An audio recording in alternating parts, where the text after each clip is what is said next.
Tony, welcome to Constituting America's Constitutional Chats. We're going to ask if you'll kick things off by sharing a few thoughts on today's subject, which is life, liberty, and the pursuit of happiness, and what that really means, what the founders intended, and we'll go to questions.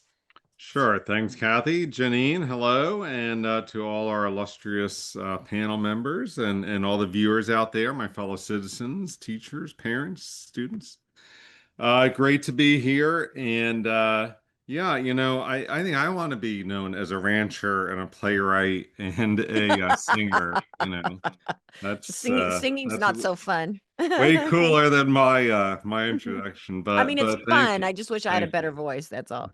Anyway, go ahead. We're thrilled to have you, Tony. And by the way, I didn't know you were a doctor. I neither did I. I think that was a promotion. So What's that? Oh, so Kathy gave you a promotion?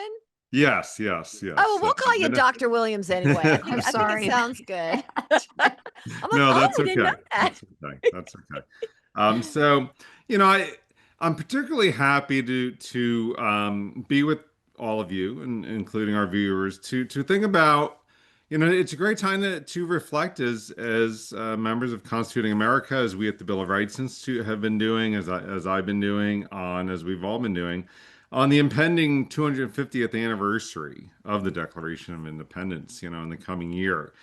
It's really a great time to reflect on our principles, reflect on our ideals, our aspirations, the ideals of a free society, those natural rights, self-government, popular sovereignty, liberty, equality, the meaning of all these things, the often contested meaning of them, and to have uh, some great civil conversations about them, and to think about what it means to be an American. Couple reflections I just wanted to offer on the Declaration of Independence before we get started, and all the great questions we're going to get from the panelists and from our audience. I think it's important to think about the Declaration not just as the product of one man, of Thomas Jefferson. It certainly was his handiwork. But I'd like to really kind of start with the idea that it was a collective document, of the delegates, the people's representatives to the Second Continental Congress, and so it was a product, so thus of that deliberation, right? And forming some consensus, some agreement on those ideals and their meaning and what they wanted to say in declaring independence. It's very much, my second point is very much a Lockean document, right? A lot of its ideas come right from John Locke's Second Treatise of Government, but it's not just Locke, right? That the influences are many on the founders, and they wove them together in many ways in this document, in the Constitution. Those include, ancient thought, ancient history, also, secondly, the English tradition of rights, going back to Magna Carta and the English Bill of Rights. We also have the Enlightenment, which Locke was part of, very important, and Protestant Christianity. And the resistance tradition of that is extremely important, as are a lot of other documents, right? Going around during the time of the resistance to Great Britain, to the beginning of the American Revolution. Other documents help frame their understanding of it. What Jefferson later called, later in his life, before he died on the 4th of July, 1826. He wrote a letter to his friend Henry Lee where he talked about the Declaration being an expression of the American mind, very expansively, that these harmonizing sentiments, these principles were spoken of in pamphlets and newspapers and in taverns and many other areas. And so they were he gave it an expression to the common American mind, talking about rights, talking about self-government. So he claimed no originality in that regard, although his writing was very original. And so, just a few general thoughts, but what are some of the more specifics for our topic today? Just looking at those important first sentences in the first few paragraphs of the Declaration. Jefferson and the Congress start off by saying, we hold these truths to be self-evident, right? And we sort of pause right there initially. And we say, what does that mean, right? What does self-evident mean? Why are they self-evident? Well, they're self-evident because they're open to reason, right? It's a reflection on human nature. Human beings have reason, and it's axiomatic. It's self-evident. Anyone with reason can discover these truths, can articulate these truths, can understand them. But they're axiomatic. They're axioms. They sort of, in thinking about in geometric terms of the Enlightenment, they don't really need to be proven, right? They're just obvious to everyone with reason. And it goes on to say, we hold these truths to be self-evident that all men are created equal, right? Sort of a very foundational principle of the Declaration of the American Regime. And I think it's very important to note that, Jefferson and the Congress are saying we're created equal. Uh, and it'll go on to say they're endowed by their creator, right? So we are equal. How are we equal? We're not actually equal. Some are better singers and ranchers, playwrights than others, and some are talented athletes and what have you. But we're created equal. How are we equal? We're equal in our rights, right? We're equal in our dignity. We're equal in our humanity. We're all made in the image of God. The founders. Many of them, most of them were Protestant Christians who believed in these ideas from the Old Testament and the New Testament. So we're created equal. We're equal in our rights, equal in our dignity, and we're endowed by our Creator. Right? God is the source, the author of our rights. Right? They're sacred. They must be guarded. Numerous ministers preach this from the pulpit constantly during the American Revolution, right? To defend your rights. So they're endowed by their creator with certain unalienable rights. And what does unalienable mean? Well, it leads to an important conversation, right? These rights are natural rights. They're sacred rights. You cannot be alienated from them. You cannot be separated from them, right? They're embedded in our natures, right? No government, no person can take these rights, particularly without due process of law, without the rule of law. And so we cannot be alienated from our rights. So again, another reflection upon human nature.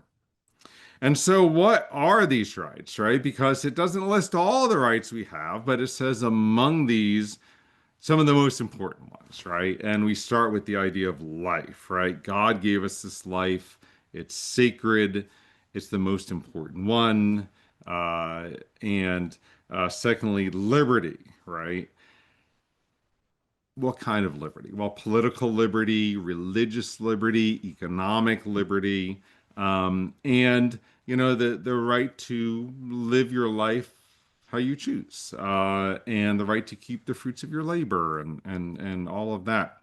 But I think it's very important to note that it's a liberty under law, right? It's a liberty under natural law, and so there are boundaries on that freedom, on that natural freedom.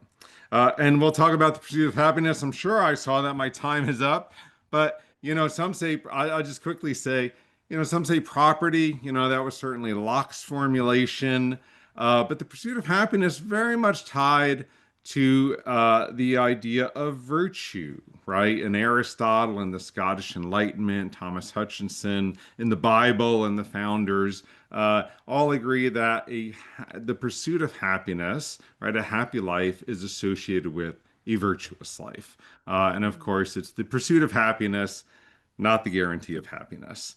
And we'll get to, I think, the purpose of government and where government derives its just powers from in the course of our discussion, since my time is up. So thank you very much.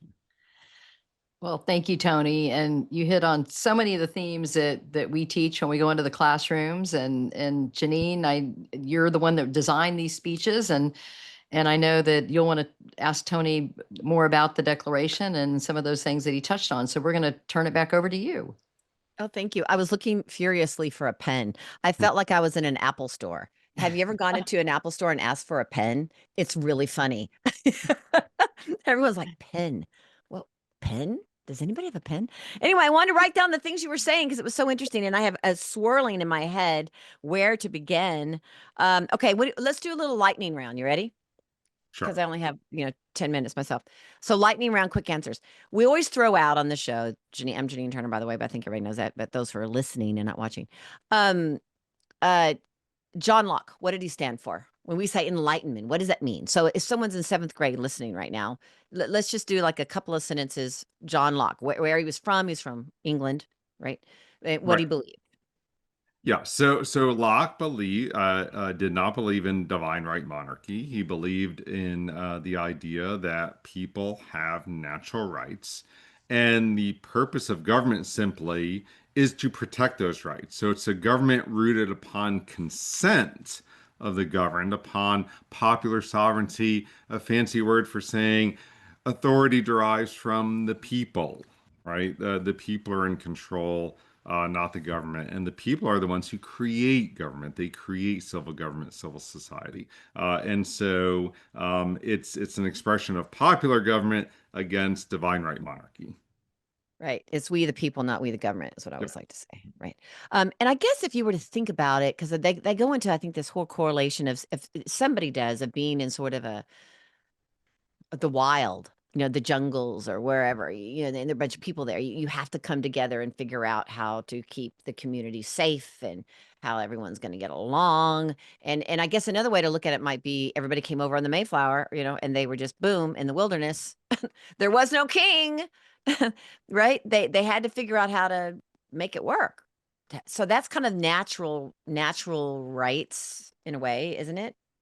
Yeah, natural law, Natural Locke law, reflected a natural lot on the state reason. of nature. How would man act sort of in the absence of government, in the absence of laws? And it's really a reflection on human nature and why we need laws, why we need government, to help bring, some order and stability in our lives so that we can have our rights protected, so that we can live fruitful lives. Boundaries and things of that nature. Yep. Okay. Um, so Montesquieu, we hear Montesquieu a lot. Mhm. France, Montesquieu. But is he the one that came up with the checks and balances? Right? Yes, so he's a supporter of Republican government, of self-government, of a republic, but also the idea that there are certain institutional arrangements among different branches, like executive branch, legislative branch, judicial branch, and they need to be separate. Yes, and that's important, not just all power in one branch, but also that they check each other, that they control government, so that it doesn't become too powerful. And so what year are we talking about when they lived? Locke in England and Montesquieu. Was it late Locke is like 1600s? end of the 1600s, Mhm. and he's writing the English Bill of Rights, into the early 1700s, and then Montesquieu is a few decades after that, early 1700, early to mid Mhm. 1700s. Okay, I just think it's really cool to know that. And I think that I always throw in just because the Reverend Hooker too, who was Hmm. Massachusetts and went to Connecticut, and he also was preaching these, I think, before Locke or like over here before he'd heard of Locke. So it was interesting. It was sort of an American thought as well because Americans have been over here for so long, pretty much independent. That Anyway. that is a great point, Jenny, because it's not only an American thought going on in the colonies, but it's also a very important tenet of an example of the resistance theology in Protestant Christianity. That tradition of resistance and for civil and religious liberty among Protestants, Presbyterians, others, Puritans, really important and really helps to shape the American Revolution because we were a fiercely Protestant and very independent people. Well, yeah, because Protestantism was like we can read the Bible ourselves, we can be independent, we can Mhm. do this on our own, and things of that nature. Okay, so when you say, I'm also curious. I was happy to hear you say that the Declaration of Independence was sort of a collective experience because, I mean, Thomas Jefferson wrote it, but in Congress they what we've talked about this on our show before, but somebody said they're going to take off the F in Jefferson's name, because they're striking so many words. Do you know exactly how many words were struck? Because there were a lot of words that were struck and changed. I think that would be a really cool, episode, at least for a nerd like I am, just to say, oh, they took out this word and they put in that word. I saw a speech of JFK's at the JFK Library in Boston, outside Boston. And it was a speech. It was really interesting to see what he'd scratched out and what he added in. So do you offhand know of any of those sort of You corrections? know, Because there were so many of them.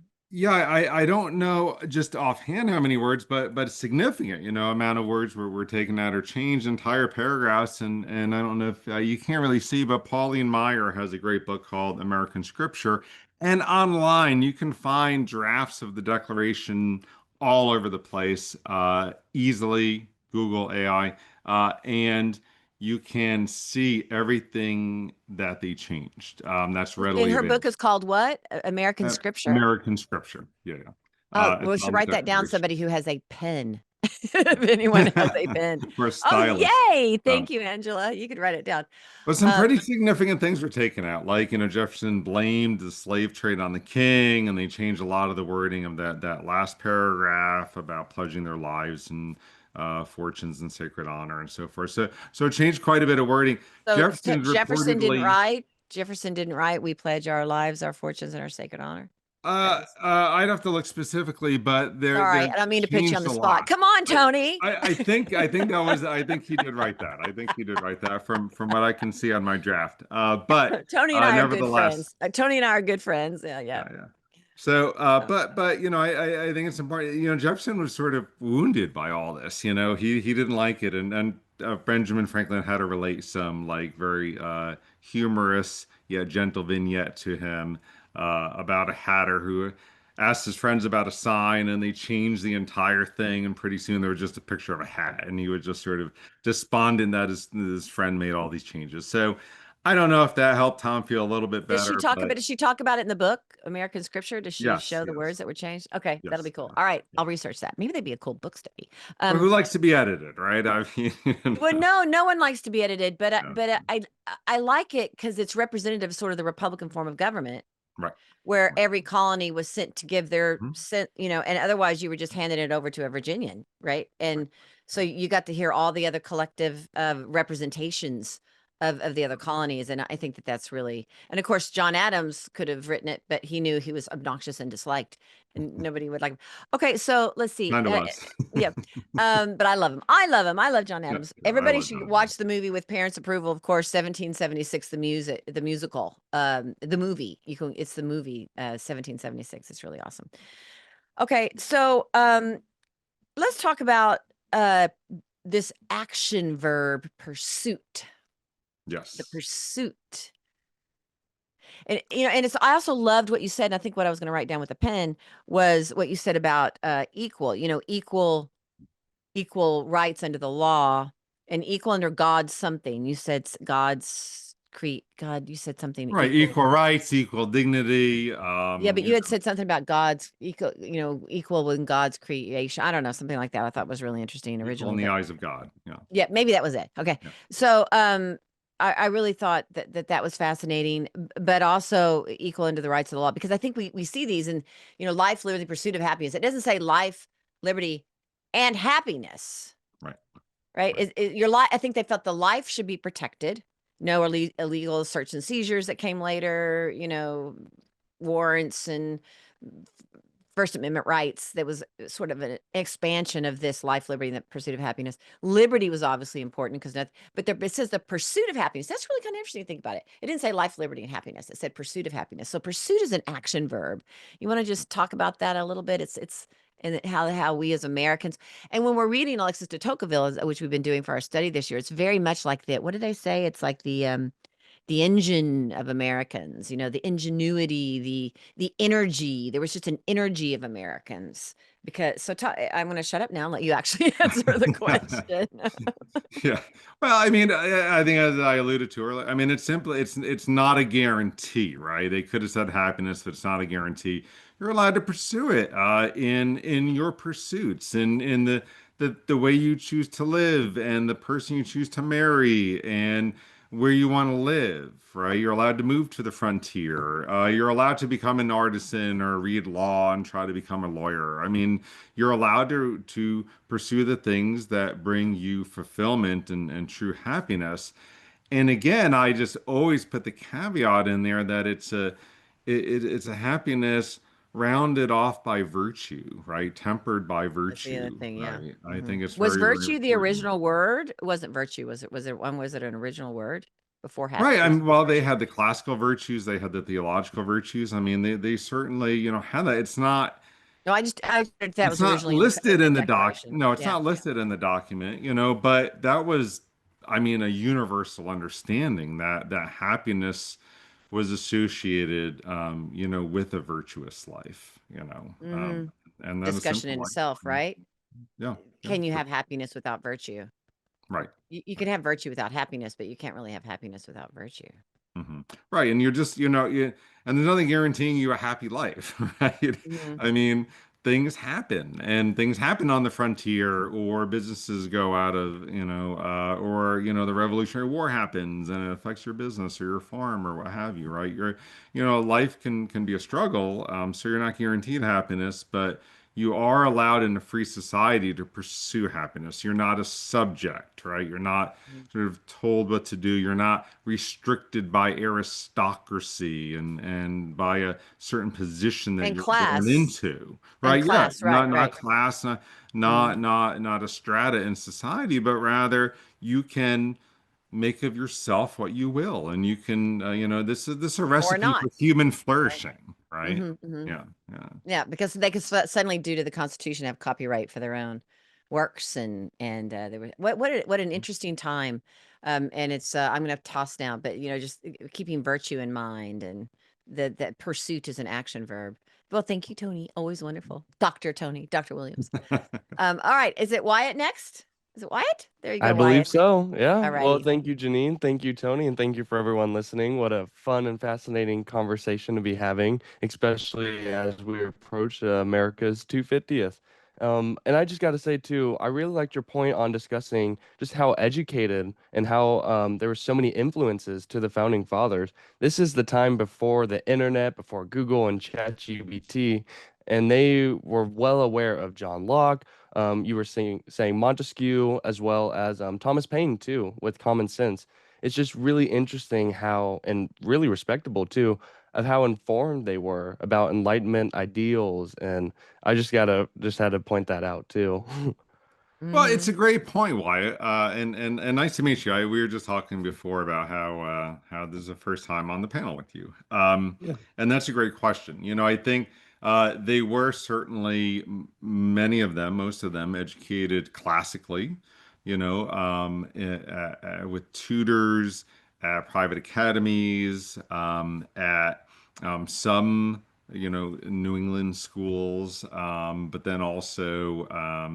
Men like George Washington, largely, sort of autodidactic in his learning, but still very well educated and reading the classics. And those shaped their worldview, right? They read the Bible and as well, and they read, but also sort of enlightenment practical things on science and agriculture and so forth. So they were very well rounded, and they also, I think it's important to note though that they weren't just sort of professors in the ivory tower or sitting in a seminar room with graduate students, that kind of thing.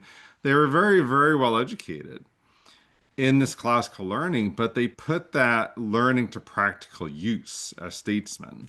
And I think sometimes you lose sight of that. So it's, in their mind, just one thing for Aristotle to disagree with a little bit with St. Thomas Aquinas and St. Augustine and, John Locke and Hobbes and Thomas Hutchinson and all these thinkers can have nuances and some different thoughts. But they reconcile it in their minds as they're deliberating, as they are making arguments for self-government, as they're doing the tough work of self-government and lawmaking and running armies and so forth. I mean, they're putting a lot of this knowledge to practical use and really synthesizing a lot of it and bringing it to the table as yes, some incredibly intelligent, well-read, well-educated men.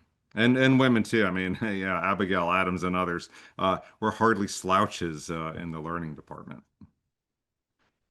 Absolutely. It's just always fascinating to hear about their influences, especially now that we consider them to be great thinkers in their own right, too. So I just always love to hear about who influenced them and some of their ideals. So I want to ask about kind of the historical context of this, too. I mean, obviously, we've been fortunate enough to grow up with the Declaration of Independence and I mean, life, liberty, pursuit of happiness, all men are created equal. That's just so ingrained in our culture and our government that we take it for granted, especially back in that day too. So I was just wondering if you could discuss maybe how truly groundbreaking this phrase was and what were the government's views or the governments at that time, their view on rights. Did rights come from God or did they come from the government? Right. That's a great question and a lot in there. Wow. I mean, yeah, very innovative, very groundbreaking, taking these different strains of thought and creating what they call the new order for the ages, right? And it truly was. All right? I mean, you see the American Revolution, the American founding, the Constitution as watersheds, as changing moments, as defining moments in all of world history, right? I mean, just think about for a moment the number of self-governing societies that there were in the world at the time, or throughout history, right? You can sort of count them on your finger, right? Well, Greece, Rome, um, you know, the Italian city-states, kind of crumbled after a while, right? The Dutch Republic.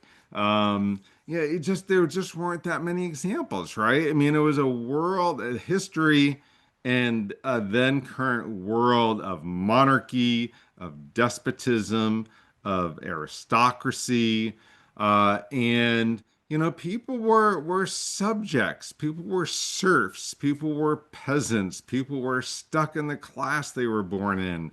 There was the great chain of being, which said everyone just sort of had their place and they need to stay there. So yeah, so when Americans are saying, asserting principles like all men are created equal, right? Revolutionary.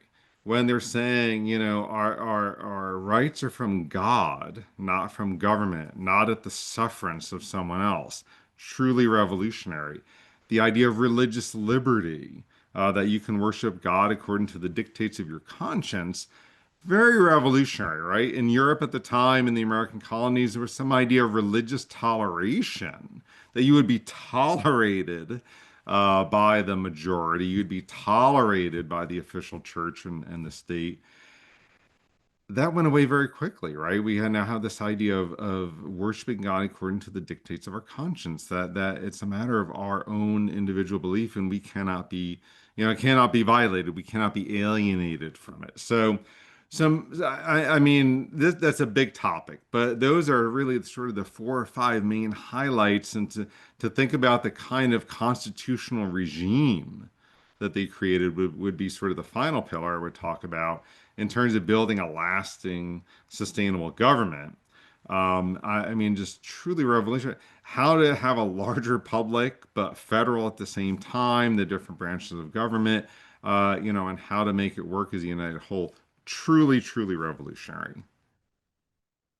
Absolutely. And I think too, the founders were also well aware of the history too of Greece and Rome and Hmm. maybe some of the great things about those as well as some of the reasons why they fell and why they crumbled.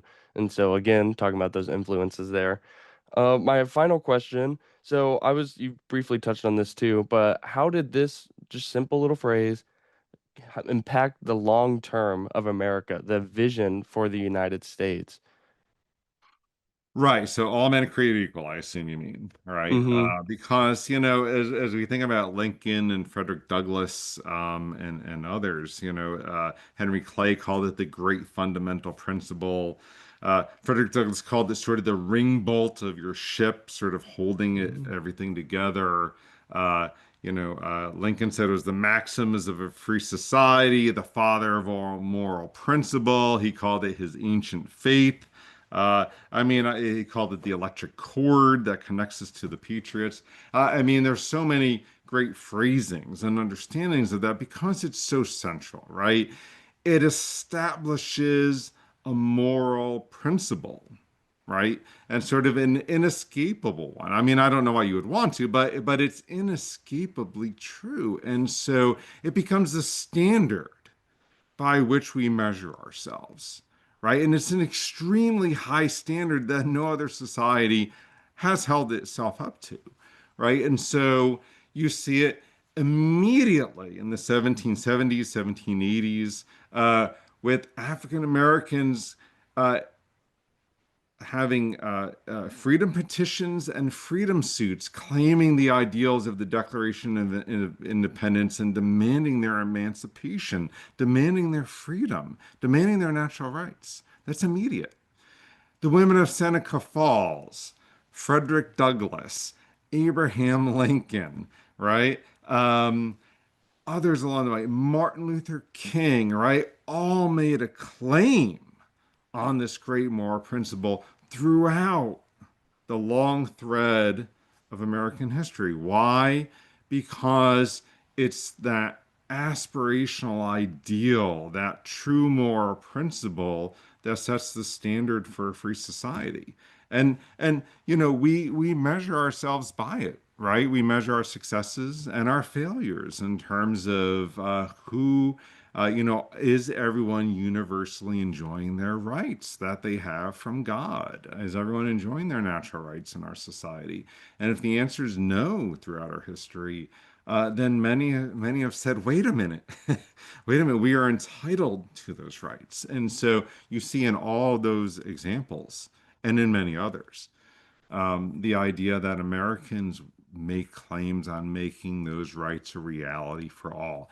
That is a just society, right? That's the definition of a just society. James Madison said, justice is the end of government, it is the end of civil society. And we'll just allow him to have the mic drop on that one. Absolutely. Yeah, I really love how you connected just the all men are created equal and how it's been used throughout our history and how we've made progress to ensuring that we are meeting that standard. And if we're not, what can we do to ensure that we meet it? So, well, thank you, sir, so much. And I will hand it on over to Angela. Thanks, guys. Great questions so far. My goodness. When you were just talking about like the measures of happiness and all that, it brought to mind just the economy and really the invisible hand theory by Adam Smith that talks about how as a free society, people can have these ideas for like a new cup or a new invention or a new thing that fits into the market somehow and really make money for themselves and pursue happiness in their own way. Can you just talk a little bit about that topic and how it fits in with the freedom of the economy? Yeah, I think that we do, or at least in theory, we have a free economy, right? We live in a free enterprise system. And you mentioned one great way, right, to have our intellectual property. I'm a writer, and others on the panel are writers, and they've done plays and books and so forth. And so, you want that property protected. If you have a patent, you have an invention, right? A company or an individual, they would like it protected, right? So that they can then profit from it. But also farmers, right? They want to keep the, uh, you know, fruits of their labor, by the sweat of their brow, right? And Lincoln talks a lot about this in regards to why, in part, why slavery is wrong, because it violates that, right? So there are many instances that maybe you want to start a business, right? And the sort of bankruptcy laws help people like kind of start over again and then pursue a new dream and so forth. So the American dream, for whatever everyone some people out there say, I think is still alive and well, and people can rise in this country, right? We have social mobility, and we can hit that one great big idea that helps us rise. But we can also have just sort of a local business in our community that feeds our families, and helps, benefits the community in the exchange of goods and prosperity and so forth. So we all have sort of an interconnected role to play, a la Adam Smith. But I would also like to point out that marketplace is obviously not just a free for all, right? You just can't do whatever you want, right? Just to take one example, right? You cannot, um, engage in monopolistic practices, right? Mhm. Or do something that sort of violates, you know, interstate trade, for example. So in other words, there are constitutional boundaries. They're all lawful boundaries that we have to follow, that businesses have to follow in exercising those economic rights. But they are bountiful, right? And we are property rights, right? We don't like taxes very much and so forth. And so, we want to keep the fruits of our labor. My daughter found that out when she started working a few years ago. She's like, wow, the government taxes us quite a bit. I said, well, yeah. And she's like, well, I want to keep it. I was like, good girl. I mean, she's claiming her property rights, Yes. and she feels entitled to the fruits of her own labor. And so, I think that those are just a few examples. We can sort of talk about this for a very long time. But much like the general conception of our rights that I spoke about with Janine and sort of the idea of liberty and virtue, I think that comes into play too. That we are a free society economically and in other ways, but there are some boundaries, right? There are some lawful boundaries. There are some boundaries of virtue and good practices and fair practices, and we sort of want good rules for all, right? We want Mhm. those regulations to be limited and fair for all, so that everyone can compete equally in this marketplace. Mm. Thank you for that answer, Tony. I that made me think, for the students on the chat, could you talk about how our this model that we've been granted, is different from, let's say, communism or socialism? Hmm. Hmm. Yeah, in a nutshell, right? One of the biggest differences is we get to have free enterprise. We get to enjoy the fruits of our labor. And in a socialist or communist government, the government is controlling more of what Marx called the means of production, right? That they may have some basic national collective ownership in banks or in industry or in some really basic things that really limit the marketplace and Mhm. entrepreneurship and sort of drive from driving the market forward. And it's usually done more by sort of central planning, right? Where the government feels like it's experts or what you might call technocrats or, sort of, scientific experts who, quote unquote, know better than us, know better than private companies, Mhm. make the decisions for us, right? So they allocate resources, raw materials, but then may own actually even the final products. And sort of as an American, I'm very troubled by that, and I'm not sure that we can talk about this for a very long time, but in a nutshell, I would say I'm not sure that those systems really appeal to the fundamental longings of human nature, for liberty and for pursuing our own happiness generally, but then also our desire to keep the fruits of our labor and to be productive individuals, provide for our families, et cetera, et cetera, et cetera. Mhm. Wonderful answer. When you look at the fruits, let's say, of the type of economy we have versus a communistic one, are there any differences you see in the kind of in the end fruits of those? Yeah, I mean, just go to stores in both systems. I mean, I don't want to be trite about it because it's actually quite tragic, but go to an American grocery store, right? Think about the number of different cookies or even the kinds of the 120 kinds of dog food you can buy for your pet, and the fruits and vegetables, and you know, most people, can afford to go, or with some government assistance go, and feed themselves and feed their families, and enjoy the benefits of that capitalist society, that free enterprise society. Whereas, in communism, there's a lot of central planning, and there's a lot of market failures, right? As it tries to control everything. We saw this in the Soviet Union, we saw it in Cuba, we saw it in all communist societies, that the shelves are bare, right? That people are starving, that they're going without, that the government's more interested usually in national security and in building nuclear weapons or conventional armies, in controlling its own citizens and any enemies abroad, much more so than consumer goods, right? And trying to feed their own citizens, or really allowing citizens to feed themselves, right? And each other, in a marketplace and exchange of goods. So, I think that's just one very fundamental and obvious example.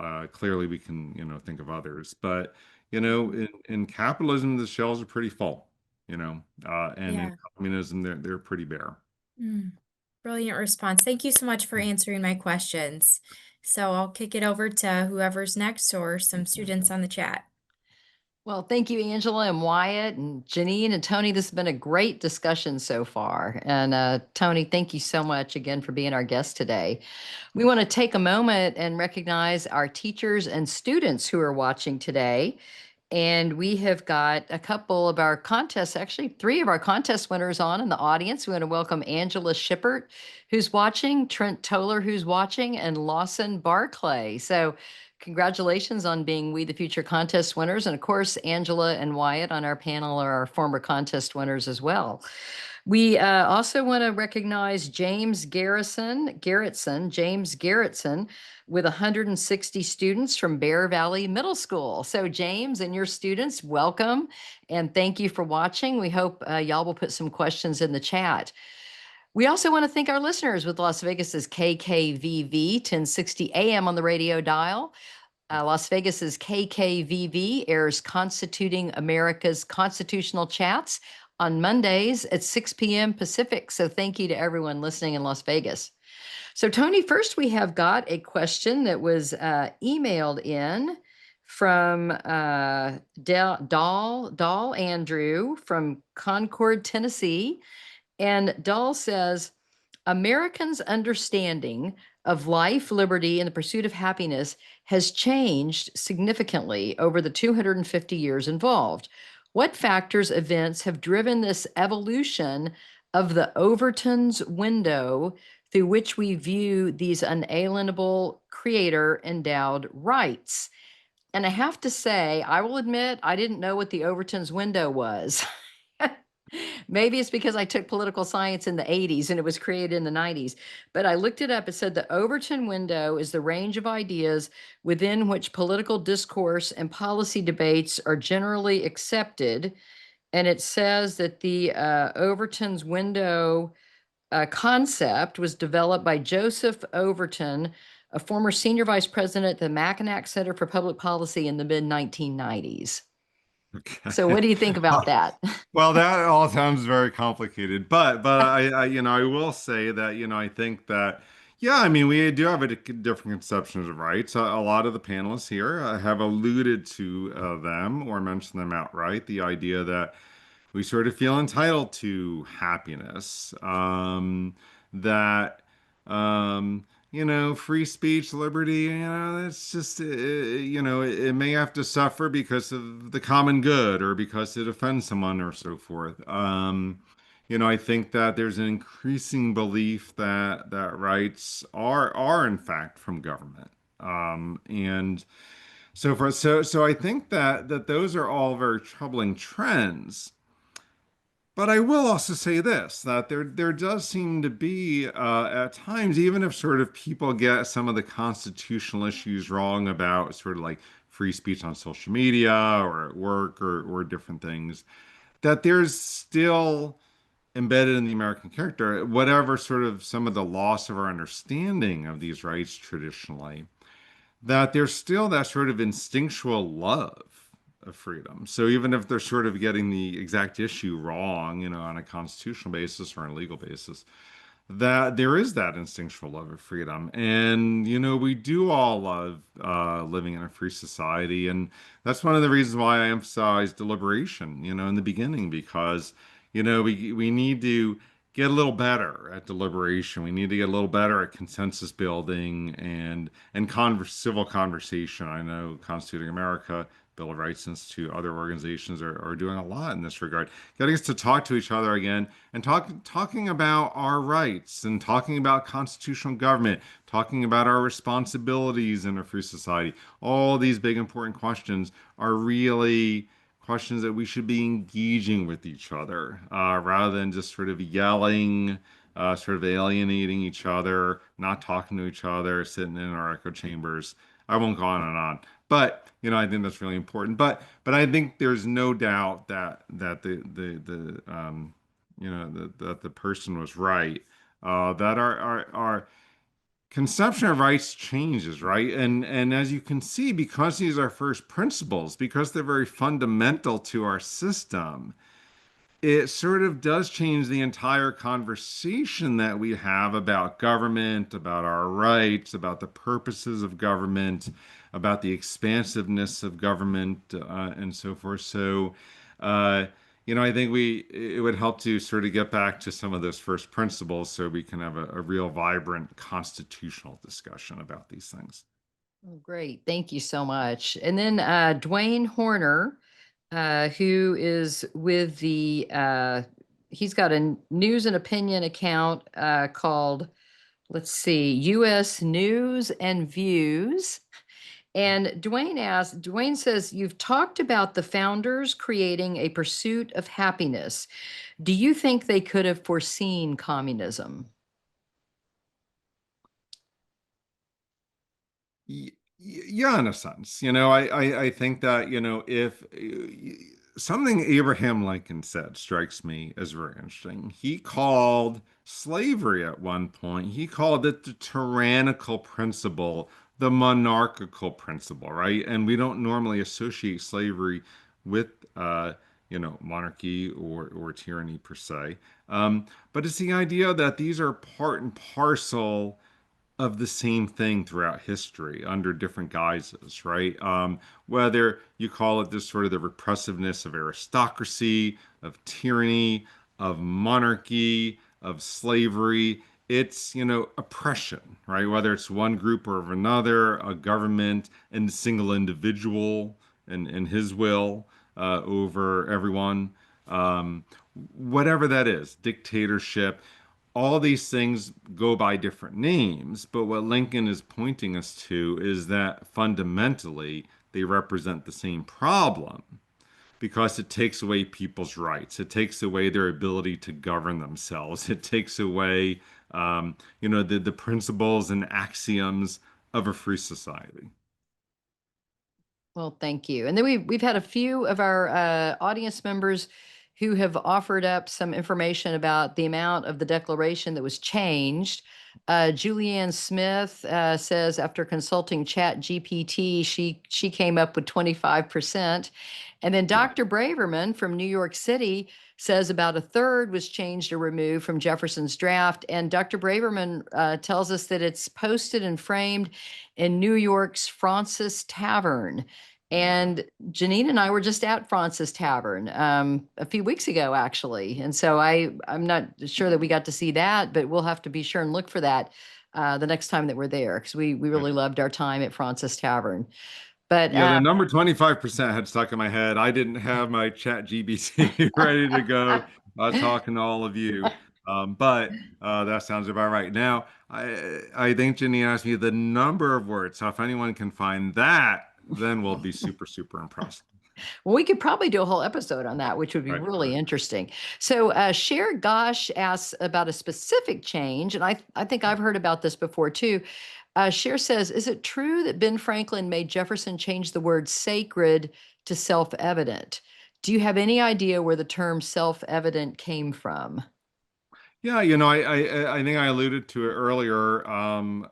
That's true. And I think what they're saying though is really the words are different, but kind of getting to the same place, right? In other words, inalienable, axiomatic, some of these axiomatic would be, self-evident. These are more like Enlightenment terms, mathematical terms of the Age of Reason of the 1800s. Inalienable, whether you want to call them sacred, inalienable, sacred, more of a Judeo-Christian idea, a religious idea. But all of them are getting to the idea together. The consensus is that these rights are in our nature, right? God put them there. They're self-evident to all, right? They don't need to be proven. They just are. They're there. That's something very important, right? They're part of the fabric of human nature, and open to reason. So, and I think that's what we've done here today is that we've talked about some of these rights, these principles, and we've all, had the reason to discern, well, yes, life, liberty, pursuit of happiness, property, all very important fundamental rights. Well, thank you. And then Sandy Thatcher asks, what was the contribution to the writing of the Declaration by James Madison? And Sandy notes that James Madison is the great great uncle of your viewer today, Kay Morrison, whose brother's name is James Madison Morrison, a graduate of Yale. Right. Well, Madison's in Virginia, but he does have an impact, right? And he's a young guy. I think he's about 25 or so at this time. And Madison helps George Mason work on the Virginia Declaration of Rights, which was in turn because the Congress had charged the states with basically writing their own constitutions and their own Declaration of Rights, and they started to, and Virginia was one of those states, and Madison helped develop the idea of religious conscience as a natural right, as opposed to the idea of just mere toleration, and this will show up probably in later documents. Virginia Declaration of Rights, First Amendment, et cetera, some Washington's letters to the congregations and so forth. So a very important principle. But the Virginia Declaration of Rights, largely composed by Mason and the Virginia Convention, that was published in the Pennsylvania newspapers and certainly influenced, many have said, and I agree with them, influenced, Jefferson's thinking and writing about natural rights when he was sitting down to pen the Declaration of Independence that month. Well, thank you. That's very interesting. And I think we'll close with Robert Zimmerman's question. Is there any comparison in history where pursuit has turned to guaranteed, let's see, is there any comparison in history where pursuit has turned to guaranteed happiness that has led to a civilization's decline?